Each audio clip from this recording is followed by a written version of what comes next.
Hey, how you doing? This is Luke with HansonsCoachingServices.com, and today we're going to move along with the second part of our self-assessments. I'm going to talk today about doing a VO2max self-test, how to use the data, how to do the test, what it means, and what scenarios it can be used for. So, shouldn't be too long today. Just getting into some of this stuff. We'll see where it goes, and let's just jump right into it. Okay, just a quick recap and talk about what we're going to do today. Last time we talked about really more subjective matters. So we really asked you like how you personally felt about workouts, what you thought you did better at, what you thought you did poorly at. Same thing with recovering, how you felt your best training went based on certain things you did, and really how you raced and what distances you raced better at than others. So really just kind of how you felt about things to give you a good idea of really kind of your body type makeup and muscle fiber breakdown, things like that. So, but really more subjective. I mean, we can't really get to the heart of that matter unless we actually do a muscle biopsy and look at those numbers. But without being invasive, we can ask simple questions and get those answers that we're looking for. So now I kind of want to move into the second part, which is going to be getting more into objective data, where we're actually looking at numbers and getting numbers and seeing where you fall along the lines of your colleagues and other people along in your age group, running versus non-running, sedentary, those types of things to look at. Today we're just going to look at VO2 max, and then from there we can get into another part where we can actually look into strength, where you're at as far as general strength, what it might mean for your form. Same thing with flexibility and mobility. So what we need to have to run isn't necessarily like when you're thinking about your gym class doing the sit and reach test. It's not necessarily the same thing, and the numbers don't have to be the same. It's just you've got to be, what is really termed functionally able to perform the task at hand. So are you functionally able to run, and do you have certain weaknesses you need to work on as far as strength, and then mobility and flexibility. And honestly, with some of my athletes, we find out that like if you just take care of those issues, whether it's tight hamstrings or hip flexors or weak glutes and hips, things like that, a lot of times issues with form take care of themselves. So we'll get into that. That'll have to be another discussion. That'll be the third part of this series. But I think, now we're getting into more and more stuff that everybody really can use and take with them.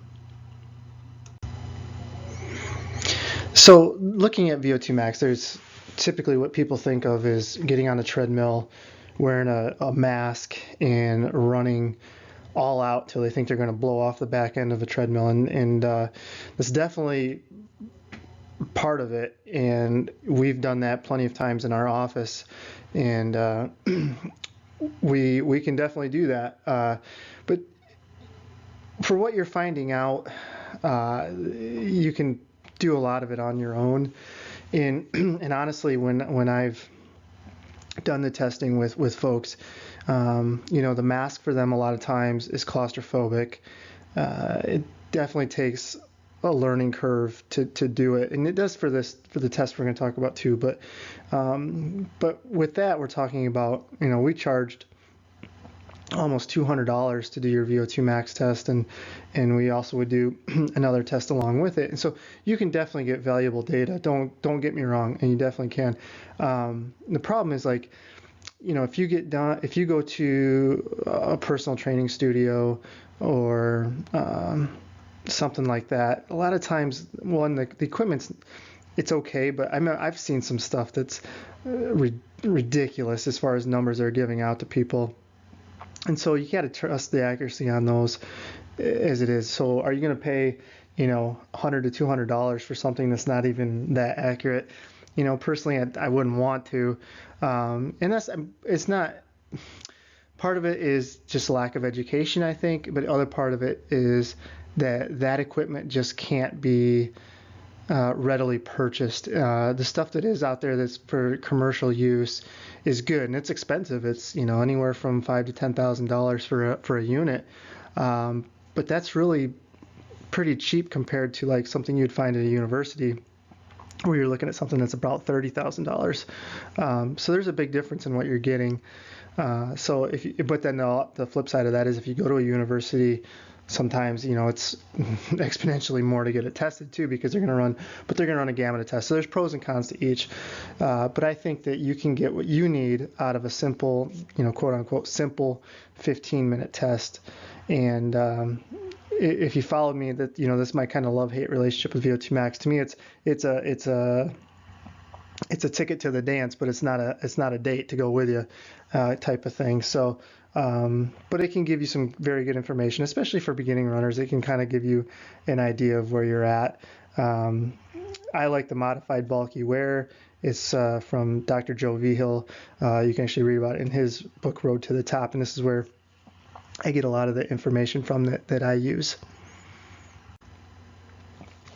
I guess one thing I should mention, I'd had it in my notes on the previous slide and then forgot it, but things like we're going to be showing you how to do essentially a 15-minute VO2max test, and I just got to thinking about this when I was putting this PowerPoint together, and that's what about equipment like BSX Athletics or BSX Insight. It's basically essentially a calf sleeve that you wear with a sensor in it that can actually use infrared technology to can determine your actual lactate value. So when you're doing a standard VO2max test, you're basically using a gas analysis to determine what your aerobic and anaerobic thresholds are. So it's pretty accurate, but a lactate test is actually the gold standard. But that involves pricking your finger, drawing blood, and doing that at the end of every stage of a VO2max test on a treadmill. So one, it's a little bit invasive, and two, it's awfully hard to do that test. And sometimes it's hard to convince people to get them to do the test. And they've come out with a great product. I actually donated to their Kickstarter, and that's why I got a unit sent to me. And it seems pretty good. I mean, the data's there. It was pretty amazing. They made way over what they were asking for on their Kickstarter project, and essentially it seemed like they put a lot of that money into even further research to make sure that this was a very accurate piece of equipment. And so, it's a brand new thing. So I assume, like anything in the future, you get a few versions out, it's going to be even better. So something like this for $300, I believe, is what it sells for right now. You can essentially do a test on yourself whenever you want, and so instead of spending a couple $100s every time you go to a gym or wherever you got your VO2max tested, you can essentially do it on your own treadmill with an app in your phone and all that good stuff. And then the same thing with another company, Sensoria, who they sent me some stuff to write a review on them, and I actually just broken it out of the boxes now, and I'm planning on getting to that very soon. But it's wearable technology, so they have sensors in your socks with a little unit you hook onto them. It's actually not as bulky as it sounds. I'll have to take a look at it or do another presentation on that when I get that out. And then also they sent me like a compression sleeveless tank shirt that you wear with a heart rate monitor, and the heart rate monitor attaches directly to the shirt. And essentially the same type of thing. You do a test on yourself, and it runs all this data. The difference with Sensoria is that, one, you're doing a heart rate monitor type of thing, and also doing foot metrics, which is really pretty cool. We'll see how accurate it is when I test it. But I mean, it can essentially show you a lot of things going on with your form that, again, if you got a gait analysis, would cost you a lot of money. And so you buy these things. Yeah, it's a fairly big investment up front, but if it's accurate, you can use it again and again and save money in the long run. So to me, it's pretty cool. It's not something I would wear every day by any means, but it's something that it could really be a game changer, especially when you're trying to track progress and things like that, and seeing if something that you're doing is actually working. So, but anyway, so I digress from what we were talking about, but I'll have to do another presentation on all of that stuff. I mean, I could probably go on and on and on about all that stuff, and I need to see it work first before I get into it. But so our task at hand is we want to solve for VO2 max, and you see this giant equation on here, and it's definitely not super crazy, as bad as it seems. So we can do this even if you don't like math at all. This isn't as bad as you think. So essentially what we're doing is we're seeing how much ground we can cover in 15 minutes, and we can use that data to calculate our VO2 max.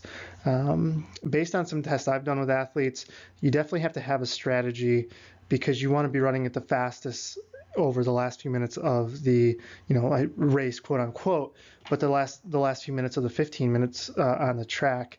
So you really have to, one, know what your pacing strategy is going to be, and two, you have to understand sometimes, and I see this with some of the people I do on a treadmill test, like there's a huge learning curve. And so really just doing a second test a few weeks later would be very beneficial, and their numbers would probably be pretty significantly different.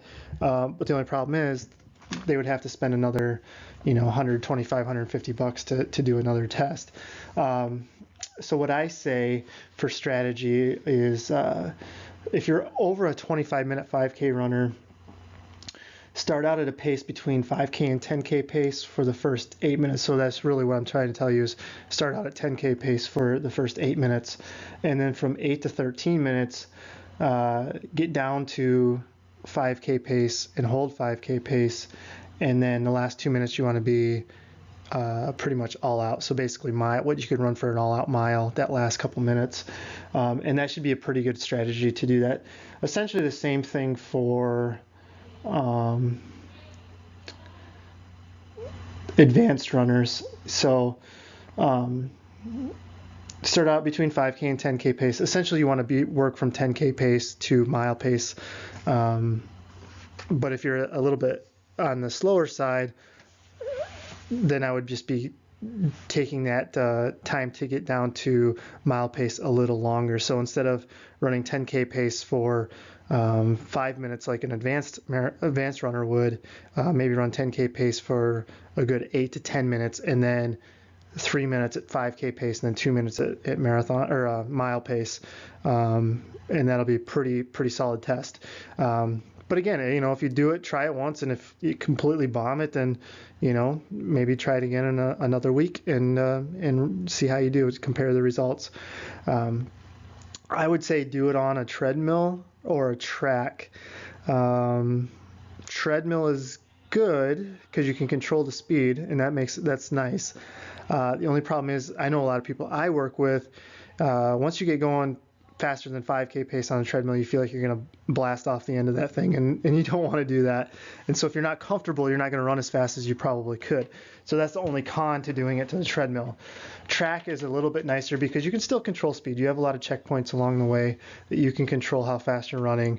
The only other thing is that you got to find a nice day to do it. Now, obviously don't want to do it on a windy day or something with poor weather type of thing, but I would say one of those two things. You obviously don't want to do something where a big hilly loop or anything like that, because that's going to skew how fast you can really motor it. So I say treadmill or track, and then take with it what you can. Some people don't have any problem running super fast on a treadmill. Me, I always feel like I'm going to go right off the back end of that thing.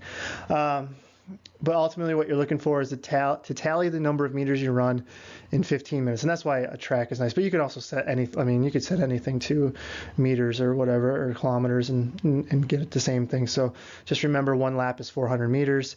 So that makes it nice if you run, 10.25, you want 4,000 meters plus, 100 meters on that. So, you can do the division pretty easily on that. 1 mile is 1,609 meters, just for reference point, and that should allow you to do the next calculations. Okay, so the example I have is, let's say you covered 2.5 miles in 15 minutes. So first thing we need to do is take 2.5 miles, multiply it by 1,609 meters per mile, which would give you 4,022 meters. Now, the thing here, be careful. If you did this on the track and you did 4 laps, that's 1,600 meters, not 16 VO209. It's not a true mile. So just keep that in mind if you do it on a track. But then you would just take the number of laps you got, multiply it by 400, and you're off to the races. So just keep that in mind when you're doing your calculations. From there, so in our example, take the 4,022 meters and divide that by 15 minutes. This will give you a number of 268 meters per minute, and that's really what we're looking for, is trying to find out our velocity in meters per minute. And then from there, we have a little bit more calculations to do. So we need to take that 268 and calculate our baseline VO2. So this is confusing, I know, but just trust me. So the first 150 meters represent the baseline of 33.3 mLs per kg per minute. So that was that number on the end of the equation on the previous slide. So that's what you're representing. So you're basically taking that out of the 268, so that you can establish that baseline of 33.3. If you didn't calculate a number of greater than 150 meters per minute, then what you would do is you would take the difference between your speed and 150. So if you got 140, take 150 minus 140, you have 10. Multiply that by 0.0178, and then subtract that number from the base of 33.3, which basically would give you a VO2 max of under 33 mLs per kg per minute, which would be pretty low level for most people. If you're advanced in age, like 60s and above, you might see that, and been sedentary your whole life, you might see that number. A lot of times those numbers are real low if somebody is actually pretty sick. So some of you won't have to worry about that, but just in case you do. So that's just a side note there. So in our example, we're taking 268 and going to subtract 150 from that. So we get 118 meters per minute. So then you want to remember that number. And so now that we have all that data, we're solving for VO2 max equaling 0.178 times meters divided by 15, subtracting 150, plus our baseline of 33.3. So hopefully that all makes sense now where those numbers are coming from. In our case, M is equal to 268.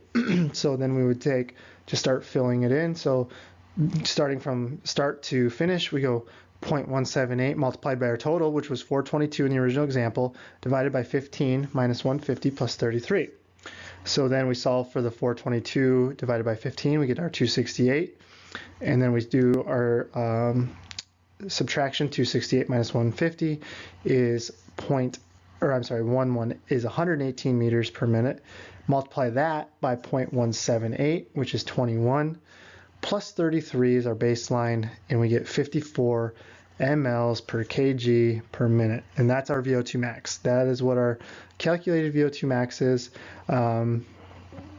So you can take that, and from there, what does this actually mean? The number itself doesn't mean anything, and that's the other reason why I'm not a huge fan of just getting your VO2 max tested, because having that number means only a little bit out of the big picture. So how can we use this number in a practical manner? And that's what I want to talk about the rest of the way here. So to get the essential data out of the way, so you could take that 54 and plug in and see where you stand overall. This is data for runners, so ages 16 to 39. You see a big range there, 60 to 85 mLs per kg per minute. Higher numbers are going to be for younger people. The lower numbers maybe be for the 30 up crowd, depending on a lot of things, training, things like that. But the thing to know with both of these groups are that all four of those numbers are pretty high numbers. So 50 to 75 is very high. That's high for most men. 60 to 85 is very high that's the cream of the crop there. You don't see Nordic skiers get that high, and cyclists can get that high. But other than that, not a lot of groups in that range. And then 40 to 75, you can hold on to those numbers quite a long time. So that's key for you to remember, especially as you move from that first age group to the masters and up group. If you were sedentary and you're just starting out, then you should really compare yourself to your peers, and we can break this down into age group, a little bit more specific age groups. So you can see there when we talked about that 33 mLs per kg, we're not seeing really that number until above 50 for women and above 60 for men, and simply men because they're just typically bigger, and so they have bigger hearts and bigger lungs, and more oxygen can flow through, and that's the only real reason why men are bigger than women as far as VO2 max. But a lot of times you'll see pretty even. The higher fitness levels you get, it'll be actually pretty even. So with that said, you can just compare yourself to where you would stand if you're a sedentary, or you want to see how much above your sedentary peers that you are through running. So, but that's really like when you go to the gym, that's all you really get, right? You just get, oh, okay, so 54, is that good or is that bad? And you don't really know. And for overall health, okay, but how do we actually put that into terms for us running, and how are we going to actually use that for training? And that's key to me. That's like that. This takes you for, okay, it basically tells you what you probably already knew. So I want to move on past this point. So what can we really get out of knowing our VO2 max? And if we take that, so we figured our VO2 max, we know that that's good. But along the lines, we also calculated our max velocity, which is that in our example is at 268, right? So we just take our total meters that we covered, divide it by 15, and that's our maximal velocity at VO2 max. So in our case, 268, and that can actually give you a lot of good data. And we can actually calculate all your paces on this. And so if you don't have something like a BSX, where I think you can calculate it right from when you do a test with them, or Sensoria, you can do this, and this can give you, especially for beginners, this can give you a great baseline of where you're ultimately going to be able to do. Obviously through training you're going to get stronger and you're going to build endurance, but this gives you a great baseline, especially if you have never raced. It's a good fitness check along the way too, and we'll talk about that when we wrap up. But so essentially what you want to do, so we take our 268, which is our max velocity. Yours will be different, and then we can calculate based on pretty good general assumptions we can make. So we know that beginning marathoners can run a marathon at about 60% of their max velocity. Intermediate runners about 70%, advanced 80%, elite about 85%, maybe up to 88% when you see the real fast guys. But honestly, after everything that's come out, they might just be doped out of their mind too. So who knows? So you can take that and then you can, for your strength workouts, all you need to do is whatever your marathon pace was, add 10 or subtract 10 seconds per mile from that, and that's your strength pace. Speed, all you would do is take your max velocity and multiply it by 0.85 for beginners and 0.9 for advanced, and then you got your speed workout. So looking at a quick example, we see our 268, going back to that, just using the same one, is our max VO2 velocity. So let's calculate this for a beginner marathoner. So we would take that 268, multiply by 0.6, and then we would get 160.8 meters per minute. So then to calculate the pace, we know that there's 1,609 meters per mile. So we would just take 1,609, divide it by 160.8, essentially gives us 10-minute mile pace.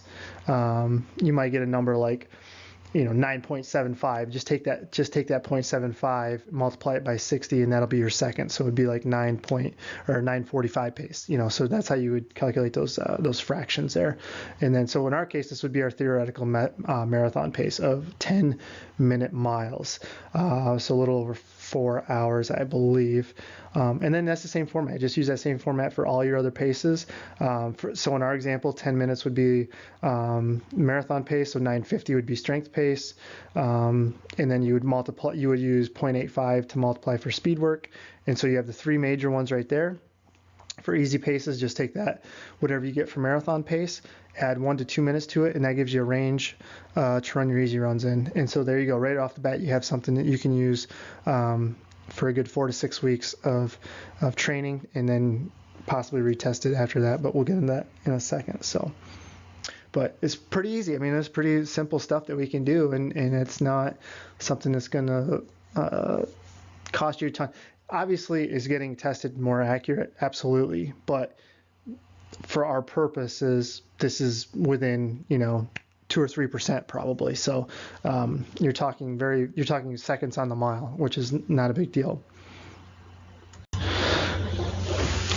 So you heard me talking a little bit along through this presentation, just how we would use it. And so just to recap on that, you can use it to establish a baseline. So a beginning runner, a beginning marathoner, do this test and calculate your paces, and you got instant structure to your training.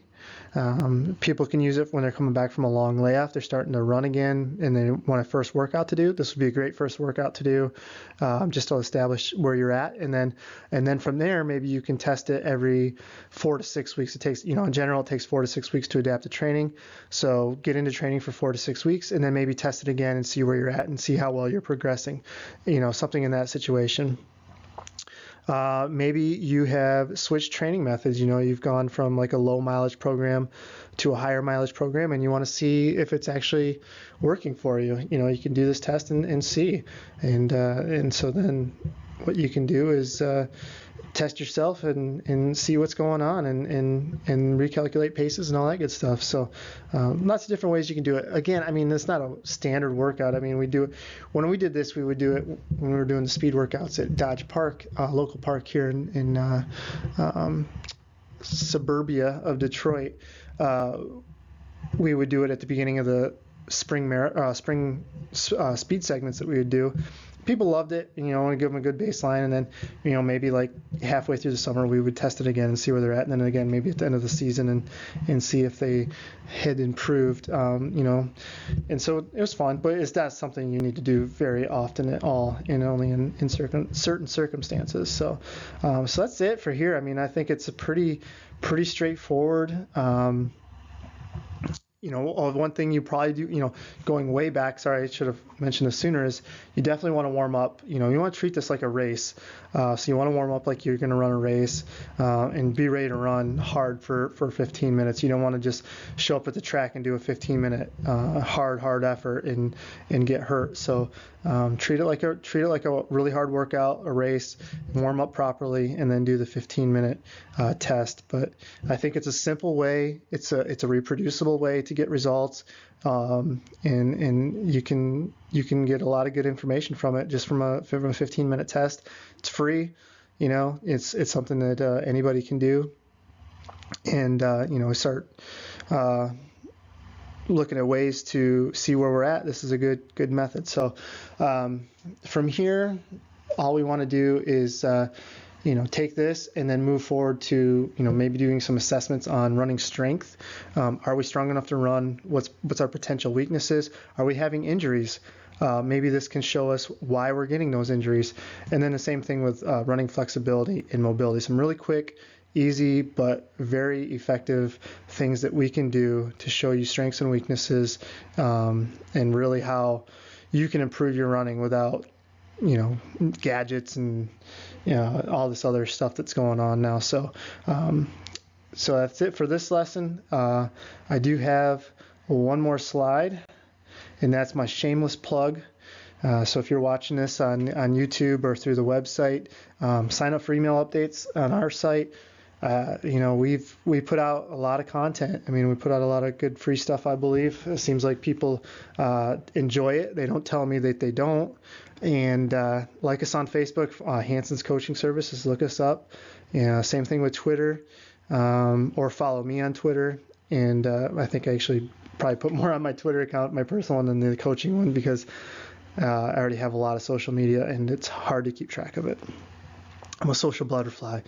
And then subscribe to our YouTube channel. So we're big goal is to put more and more videos up like this one. And so I know videos are a lot easier to watch a lot of times than than anything else, especially reading blogs. Can't read a blog, but I like videos too. I like watching. I put these in form where you can download them into your podcast players as well, and watch/listen to when you're doing whatever you're doing.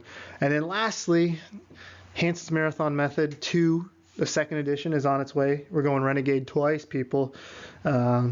Pre-order at velopress.com. Got a little promo going with those guys.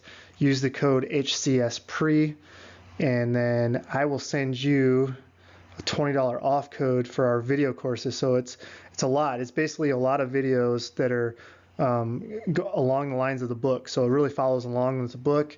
I've set it up so there's a just finished one, a beginner one, and an advanced set of marathon courses. It's a lot of hours of presentation. So hopefully you enjoy the sound of my monotone voice.